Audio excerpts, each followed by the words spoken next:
I'm Steve Bauer, the Jazz Man. Welcome into the Sunday Jazz Brunch Podcast, edition number 37 for April 22nd, 2018. On the show today, we will have a smooth jazz news update, 3 birthdays to celebrate with music, a special interview with vocalist Steve Tyrell, and I've got a new music feedback track, this week's number 1 song, and a rock to jazz connection. To get in touch with feedback for the show, or if you would like to become a sponsor of the Sunday Jazz Brunch Podcast, or if you have a new CD out and you'd like me to talk to you and play your music, or if you're with a radio station and you'd like to have the weekly 3-hour Sunday Jazz Brunch radio program customized for your station to smooth out your Sunday mornings and make it better, the email address is Steve, the Jazzman1 at gmail.com. It's Steve, the Jazzman1 at gmail.com. So let's find out now what's happening in the world of smooth jazz news this week. This is a Smooth Jazz News Break with Steve Bauer. Producer David Foster, who is now 68, has some 45 Grammys to his name. He has worked with a long list of performers from many different music genres, including Diana Krall, Earth, Wind & Fire, Barbra Streisand, Natalie Cole, Celine Dion, Josh Groban, and Michael Bublé.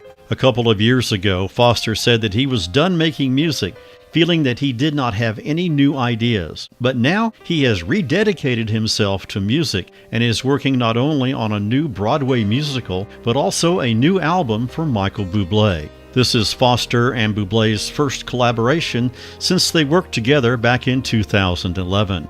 Bublé is returning after taking a year off to care for his young son, who was being treated for cancer. Bublé says that the world needs more David Foster. If you've been along for the full ride, you know that the Manhattan Transfer is the first group to win Grammys in both pop and jazz categories, and that happened in 1981.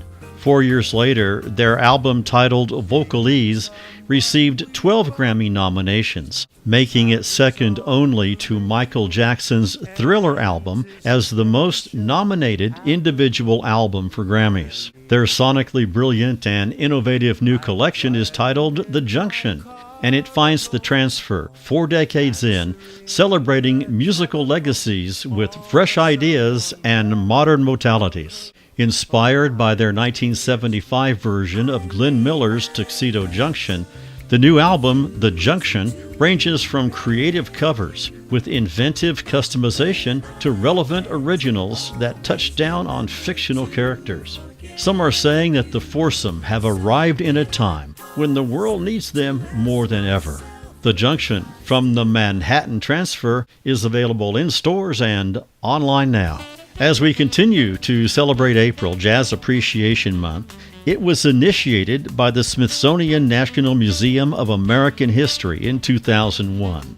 The special month is to recognize and celebrate the extraordinary heritage and history of jazz. J. Rowe is a world-renowned jazz musician and composer, but he has never forgotten where he learned the delights of music, and to that end, he raises thousands of dollars every year through a benefit concert for the Milford City, Connecticut School District. Over the last 16 years, Rowe has donated nearly $78,000 to the school district through his annual Smooth Jazz for Scholars benefit concerts, featuring a slate of musicians who are considered to be the gold standard in the smooth jazz genre. Proceeds from the annual concert benefit the Milford Public Schools student music program. Jay says that he is so pleased to be able to contribute in this way to the schools, a district where he himself attended and learned the delights of music. To bring awareness and attention to the importance of music education is why he does this every year. The concert series this year will feature 2 separate shows. The first show is this Friday with pianist David Benoit, saxophonist Marion Meadows, and guitarist Marc Antoine. The second show is Saturday night, and it will feature guitarist Matt Marshak, saxophonists Jesse J. and Paul Taylor, with Nelson Rangel rounding out the group on saxophone and flute. And Lee Rittenauer's 6-string theory competition is looking to help aspiring musicians to launch their professional careers with this year's installment of the biennial contest. The contest accepts applications for guitar, bass, piano, keyboards, and drums. Among the prizes are various scholarships from the Berklee College of Music, the opportunity to record with Rittenauer in Los Angeles, and then perform with him in LA, Tokyo, and Switzerland, and new gear from various sponsors. The registration is currently open until May 31st. The winners will be announced early in June. Participants must register on the contest's website and submit 2 YouTube videos for consideration. I'm Steve Bauer, the Jazz Man, and that is your Smooth News Update. 3 birthdays to celebrate with music this time. On the 22nd, Tim Bowman turns 59, born in Detroit, and in fact, he still lives there today. It's Tim Bowman and Boss.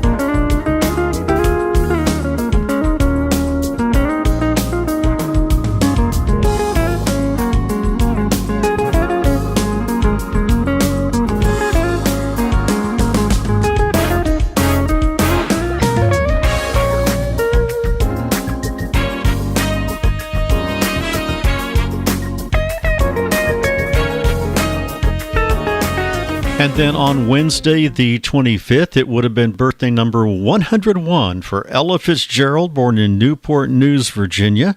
She passed away in 1996 at the young age of 79. This means we've wrapped up her centennial year.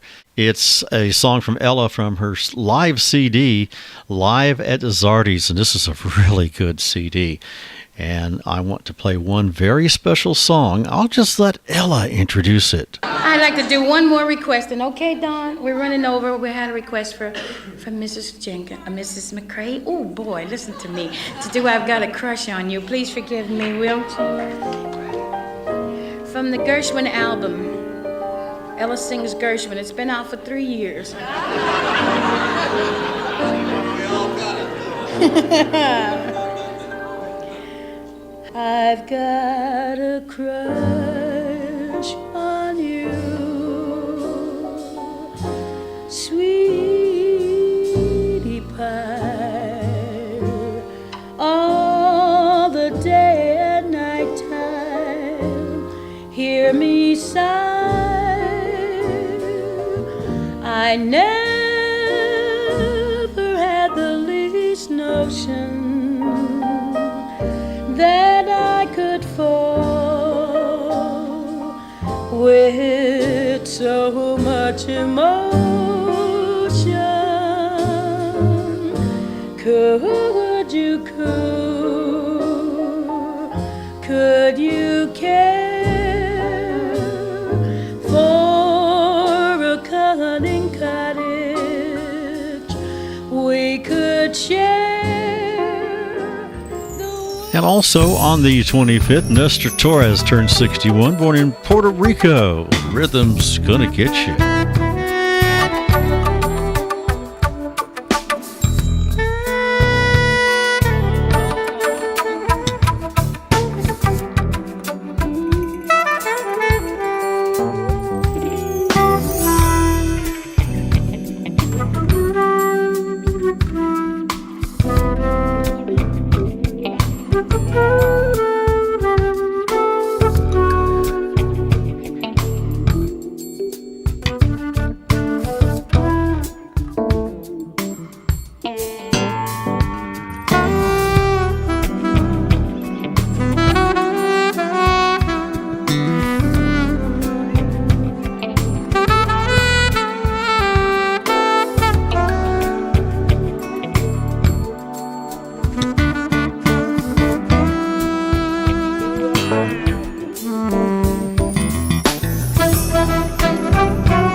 This week we are featuring a interview that I did with Steve Tyrell, along with his new CD, A Song for You. And this guy is amazing. He's got so many stories to tell. He could probably start telling stories and we'd be here a day or two later. He'd still be going. But he kind of uses this as his theme song for his radio show that he does on KJazz 88.1 out of Los Angeles. He's on there every weekday, Monday through Friday, 5 to 8 p.m. Los Angeles time. So calculate that for wherever you are, 7 until 10 p.m. Central time. And it's a kind of a cool show. It's a great, interesting mix of music, that's for sure. Steve Tyrell with his theme song now on the sunny side of the street. Grab your coat and get your hat.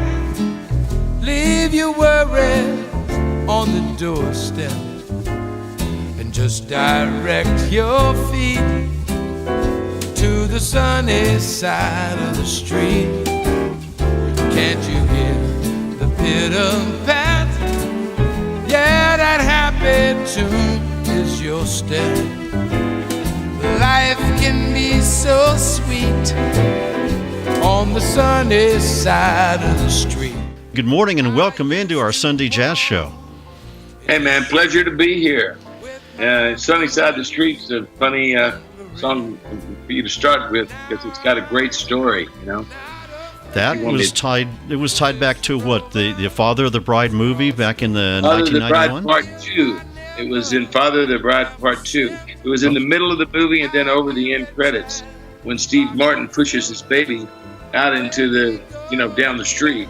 And I had never made an album before. I'd only sung in the first Father of the Bride movie. And people started telling me, you should make a standards album. I thought, who would buy it? And then a few years later, like 2 or 3 years later, they did a sequel, Father of the Bride Part 2. And they asked me to sing this Simple Life and over the opening credits in the sunny side of the street twice in the movie. And Atlantic Records, Val Azzoli, Ahmed Erdogan, co-chairman. And they went to see the Father of the Bride Part 2, and they heard that song, and they called me up. And I knew those guys. I said, man, we went to see Father of the Bride Part 2 with our wives, and you came on singing. We know, and our wives said, who's that guy singing? And they waited till the end credits, and they said, that's Steve, we know Steve. And they called me up and offered me a deal. Thus became my very first Atlantic album, Standard, born from that song and singing in that movie. Also, asked the guys at NASA heard that song and asked if they could use it in outer space to pick up the astronauts. Okay, yeah, that's one of my dreams to go to the moon. I don't think I'll ever make it, but at least your music made it out there. I made it. I got a jacket from NASA with my name on it, one of the flight jackets that the astronauts have, and they gave me a special tour when next time I went to Houston. And sunny side of the street's been good to me. I've been so many places in my life and time. I've sung a lot of songs, I've made some bad rhymes. I've acted out my love on stages with 10,000 people watching. But we're alone now, and I'm singing this song to you.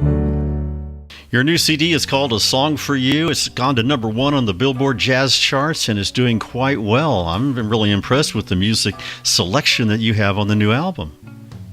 Well, I wanted to get back to the Great American Songbook because the last album I made, I loved it. It was, with all that love and feeling, and it was a salute to the Brill Building where I started, with the Righteous Brothers and Barry Mann, Cynthia Weil, and all those people, Carole King.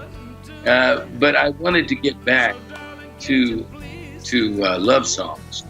I notice most of my fans that come to see me, they come for a romantic evening, and they say, when are you going to make another standards album? So this is that's what this is. Except I threw in a few songs that are from the next generation. You know, like Someone Like You, You Are So Beautiful. You know, those kind of songs are added to the great, you know, Cole Porter songs, that generation. I did a Johnny Mercer song in this album. Johnny Mercer, who wrote that song? And Harold Arlen. And so I did some standards, some kind of love. I mixed in Joe Cocker and Leon Russell, and put two or three or four of those songs together. But the common thread of all of this is they're great love songs. When you think of the Great American Songbook, Sinatra obviously is one of the people that come to mind. Did you ever get to meet him? No, but I know his family. Yeah, I met him, but it was before I was making my own albums. But his family are very good friends of mine. His first wife, Nancy Sr., just was 101 two or 3 days ago. Oh, my goodness. Yeah, I send her flowers every year on her birthday. Nancy is a good friend of mine, and of course Tina Sinatra is a good friend of mine. The whole Sinatra family and I are buddies. And Frank Jr. was one of my dearest friends. On my Sinatra album, he wrote the liner notes. Oh, that's cool. Yeah. But I didn't really know Frank Sr. I wasn't doing music, when he was around. My first album didn't come out until 1999. I think he died in somewhere in the early 90s, 98 or something like that. I think it was 98, yeah. Yeah. Oh, the good life, full of fun, seems to be the ideal. Yeah, the good life lets you hide all the sadness you feel. You won't really fall in love. You can't take the chance. So be honest with yourself and don't try to fake romance. Well, you've had the chance to perform for a lot of people. I mean, I think when you perform for really famous people, it would probably you'd freak me out. Like for presidents, Bill Clinton, George W. Bush, and then Prince Charles at Buckingham Palace. When you perform for people like that, do you get nervous? Does it just freak you out a little bit? Yeah, a little bit. It makes you nervous. It depends on what the set. I mean, it pretty much, you're sitting there and there's, President Clinton or Prince Charles. I remember when I got the call to go to Buckingham Palace to sing for Prince Charles, I was afraid they had the wrong guy, And I told him, I said, what if he thinks you went over? I said, well, I never met him before. I told my assistant, I said, you better check this out, man. Maybe he thinks I'm Steven Tyler. And I get over there and he wants to know where Aerosmith is, You're right. I said that. I swear to God. I thought, does he have the right guy? But it was a wonderful experience. But, it was singing in Buckingham Palace for, the Prince of Wales. It definitely kept your attention, put it that way. I wasn't ready to fall asleep at that gig. I'm Steve Bauer. We're talking with Steve Tyler. He has a new CD out called A Song for You. You just did the same thing. Steve Tyrell. It's Steve Tyrell. You see, you just did the same thing. I did. You did Steve Tyler. Did? That's right. See, you got in my mind. You messed me up. No, but you can see why I thought that. Yeah, okay. I'm Steve Bauer. We're talking with Steve Tyrell this morning, and he's got a new CD, A Song for You, and you've had a chance to play with a lot of people. Is there someone that you've not performed with that you really want to perform with? Oh, there's lots of people. But I'm happy with what's happened to me. I've been blessed to meet Ray Charles and produced Diana Ross and Linda Ronstadt and Aaron Neville, some of the great singers, and Rod Stewart. I produced 3 albums with Rod Stewart, and those were the 3 of the biggest albums he's had in the last 30 years. And so I'm grateful for what has happened. I don't think about what could happen. I never thought about it that way. Like, who would you like to work with? I know Stevie Wonder. I've worked with him. I mean, I've been blessed to work with some pretty great people. So what is your favorite style of venue? What kind of venue do you like to perform in the most? This may sound cliche, but truly the venue I'm playing that night. Honestly.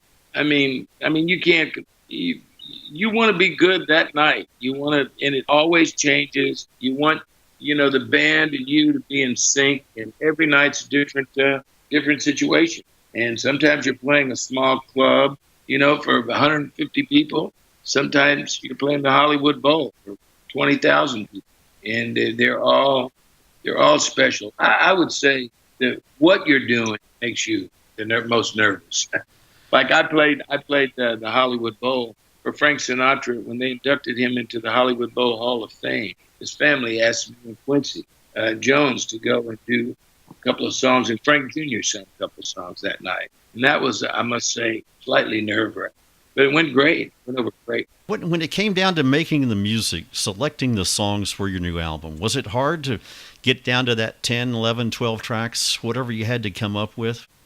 I guess, but I'm kind of, because I'm a record producer, I'm kind of recording all the time. I think something I like, Somebody Like You, which is the opening track on the album, is a Van Morrison tune, and I just wanted to sing it. I just thought it's one of the best love songs I've ever heard in my life. I've been searching a long time for someone exactly like you. I've been traveling all around the world, waiting for you to come through. Someone like you make it all worthwhile. Someone like you. And I love Van Morrison. So I recorded that about a year ago, and just to record it and to have it. But then I loved the way it came out, and it ended up being the opening track. I'm Italian, and I've listened to Frank Sinatra my entire life. My family played. My mother played, all of his stuff, and when I was a kid. But when I heard Otis, Redding sing, what's the song? Yeah. So I heard Frank Sinatra's version of "Try a Little Tenderness" when I was young, and when I heard Otis Redding sing that song, I think it kind of paved the way for my style, because I heard like a real R&B version, kind of a great old standard that I had grown up with, and I think that's spilled over into my treatment of a lot of songs. Because I was, although my family loved the standards and listened to them all the time, when I grew up, started my own bands, I was into the rhythm and blues singers of the early 60s. Those were my biggest influences. Ray Charles, Otis, the Drifters, Benny King, all those kind of people. Mm-hmm. I love and sang. Yeah. So when I heard Otis do a song that I knew from Frank, I thought, that's interesting. We can do things like that. So if people want more information about you and to get your new CD, where can we find you on the internet? SteveTyrell.com is my, website, and it's got pretty much all the information that you need to know. You can pretty much find anything you need to know. Yeah. Do you do the social media, Facebook and all that stuff? Yeah. There's a Steve Tyrell fan page that gets a lot of action, people talking about it. stuff. I don't go on my own fan page. It's like, what am I doing tonight? I'm looking at my fan page. It's never, but it's a great place for your audience to come, interact with other people and stuff, you know. All right, man. Thanks for checking in with us, and best of luck with this new CD. It's doing great for you. Thank you, man. Thanks for having me.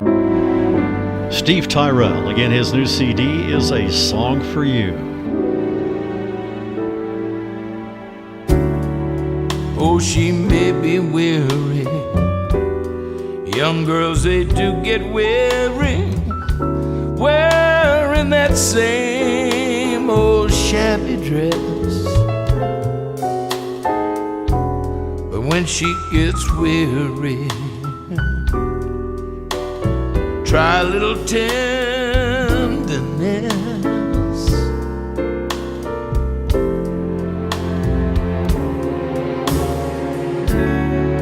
She may be waiting. And if you use our new Amazon portal, when you grab that, well, that helps out the show a lot. And you can shop for absolutely anything at all on Amazon. Doesn't have to be music. But our new Amazon portal is at shopforjazz.com. It's shop, then the number 4, jazz.com. That's all you got to do. You'll not pay anything extra, and you'll help to support our show, which we really appreciate. Again, just click shopforjazz.com. Again, the new CD from Steve Tyrell is A Song for You. To use our new Amazon portal. It's time for this week's feedback track. Listen and let us know if you like it or not. This week, our feedback track is from Michael J. Thomas. It's My Love.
Again, it's new from Michael J. Thomas. It's called My Love. What do you think of that? Do you like it? Yes or no? Let me know at this email address, stevethejazzman1@gmail.com. It's stevethejazzman1@gmail.com. Please let me know which track you are referencing, since I will not know which podcast you're actually listening to, and I can put a mark against the right track. Again, Michael J. Thomas, My Love. Hanging out at number 1 again is Boney James from the Honestly CD. This is On the Prowl.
This is the Rock to Jazz Connection, where we remember a song that was a big hit and then play a jazz version of that same song.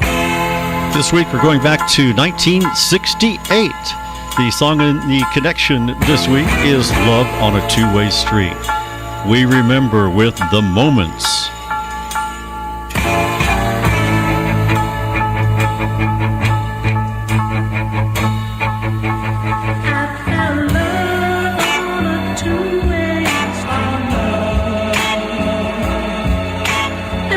Stay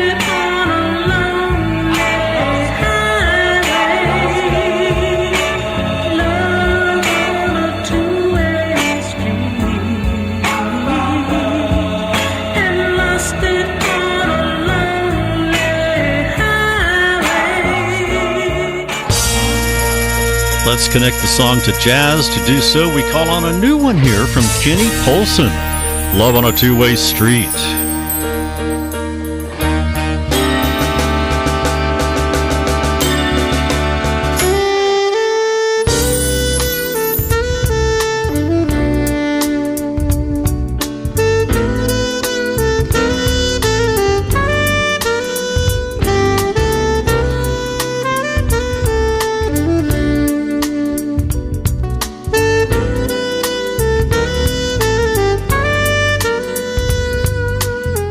I'm Steve Bauer, the Jazz Man. That is our show for this week. If you have feedback for the show, or if you'd like to become a sponsor of the Sunday Jazz Brunch podcast, or should you have a new album, you'd like me to play your music and talk to you about your new album, or if you are with a radio station, you'd like to have the Sunday Jazz Brunch be part of your Sunday morning lineup to smooth things out and generate revenue, all of that, one email address works: Steve, thejazzman1 at gmail.com. It's Steve, thejazzman1 at gmail.com. Thanks for listening. I hope you're with me next week for another Sunday Jazz Brunch podcast.